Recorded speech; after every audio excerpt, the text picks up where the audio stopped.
Welcome to the deep dive.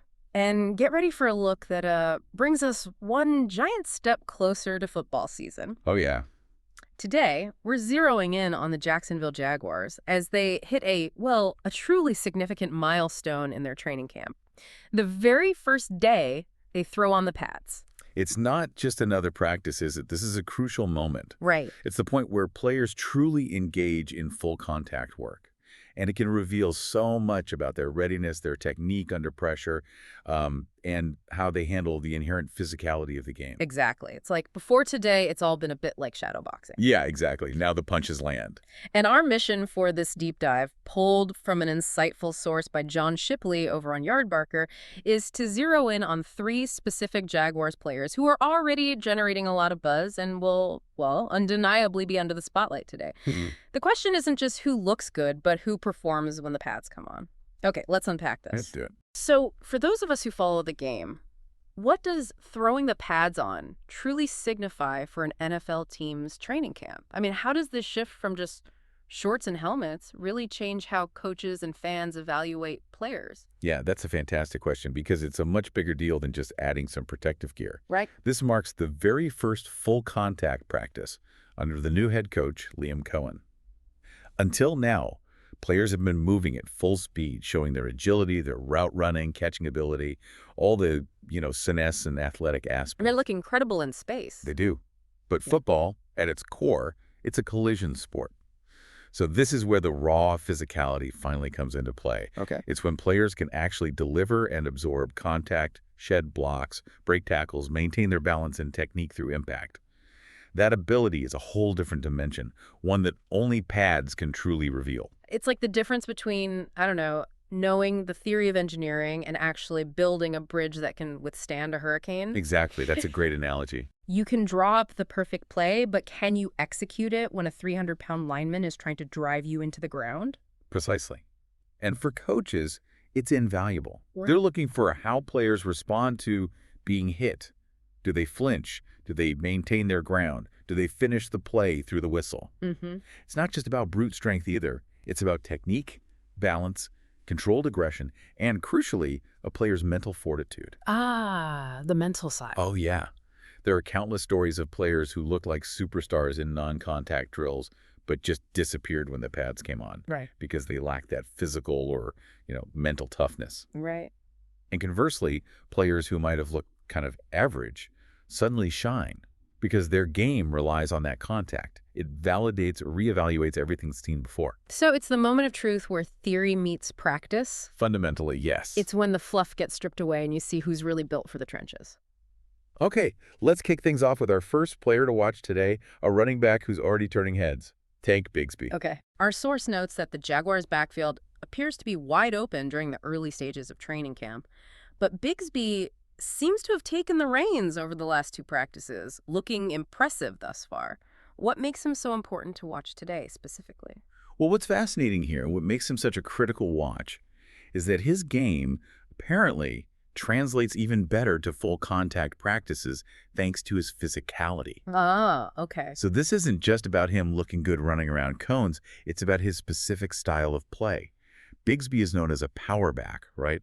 A runner who thrives on contact, breaking tackles, powering through the line, getting those tough yards after initial contact. Right. He's already shown promise, without pads, good burst, vision, which is a great foundation, but now it's about whether that translates into real game situations. So you're saying the expectation isn't just that he'll maintain his performance, but actually improve or stand out even more once the pads are on? That's a big bet. It is. The expectation is for him to take an even larger step forward once the pads are on and the hitting truly begins. If he delivers on that, consistently falling forward, winning those one-on-one battles with linebackers, showing he can wear down a defense. Then that workhorse role could very well be his. Could very well be his for the season. And this isn't just about his individual success. It's incredibly significant for their offensive strategy. How so? Well, a dominant power backer opens up the play-action game, creates more manageable third downs, and can, dictate the pace of a game. It's about seeing if his style can truly dominate and set him apart from the rest of the backfield. Including the veterans. Including the veterans, yeah. He could be the engine that drives their run game. So for us, the listener, it's about watching if he can solidify his claim to that top spot by proving his physical prowess.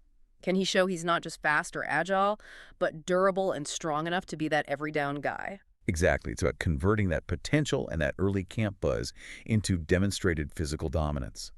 If he can consistently win those contact battles, showing that combination of power and balance, he's going to separate himself very quickly. Makes sense. Okay, next up, a truly fascinating player, almost mythical for some fans, Travis Hunter. Ah, yes, Hunter. He's coming off a stellar practice on Sunday, apparently, broke up 3 passes, held his own against star receiver Brian Thomas Jr. Now he's facing the first full contact practice of his early NFL career. And this is where it gets really interesting, because he plays both ways. It really does. And it raises an important question precisely because we don't know yet which side of the ball Hunter will line up on primarily. Will it be receiver, cornerback, Or both. or somehow both, right? He's thrived so far in shorts and helmets, showing incredible skill and athleticism on both sides. Breaking up passes, holding his ground against a talent like Thomas Jr. without pads is, well, it's remarkable for a rookie. Wasn't heard of. Pretty much. However, the physical element of his game, especially given that versatility, has not yet been revealed. So we've seen the athleticism, the instincts, the raw talent in non-contact. But now the real test begins. Taking on blocks, delivering tackles, getting off jams. Exactly. How do coaches even begin to evaluate a two-way player when contact is introduced? That's the multi-million-dollar question. Yeah. With the Jaguars donning the shoulder pads today, that is set to change quickly.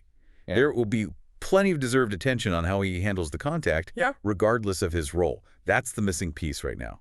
Can he block a strong safety? Can he tackle a running back in the open field without, putting himself at risk? Can he get off a physical press coverage from a vet corner? All those things. The NFL is a different beast physically than college. While he excelled playing both ways there, the increased speed and power here will be a true test of his body and his willingness to embrace contact, play after play. They need consistency, not just flashes. Right. Consistency and durability through a full practice, a full season. It's like a grand unveiling of his full potential then.